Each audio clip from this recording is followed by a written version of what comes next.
Guys, সবার আগে এই টিকটক ভিডিওটা দেখো, তারপরে ভিডিওটার ফানি কমেন্ট পড়বো। Let's go. ছাগলের মুদ দিয়ে ডাল রান্না করে খাবো। বেশি করে মশলা দিলে আর মুদ মুদ গুঁতো লাগবে না ডালের জন্য, তো তার জন্য 1 কেজি তেল, 1 কেজি পেঁয়াজ, কিছুটা মশলা দিয়ে ডাল দিয়ে ভালো করে বলক তুলে নাড়াচাড়া করে নামিয়ে ফেললাম। দেখছো মুদের ডালের কালার, খেতে কিন্তু দারুণ স্বাদ।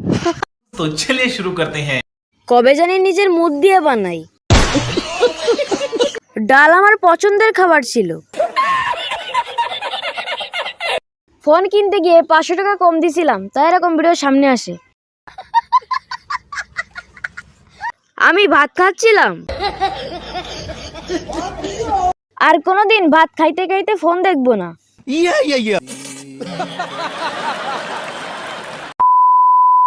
তো গাইস, সবারই কিন্তু রেগুলার ভিউয়ার্স থাকে, আমার কোনো রেগুলার ভিউয়ার্স নেই। তুমিও যদি আমার রেগুলার ভিউয়ার্স হতে চাও তাহলে আমার চ্যানেলটা সাবস্ক্রাইব করো।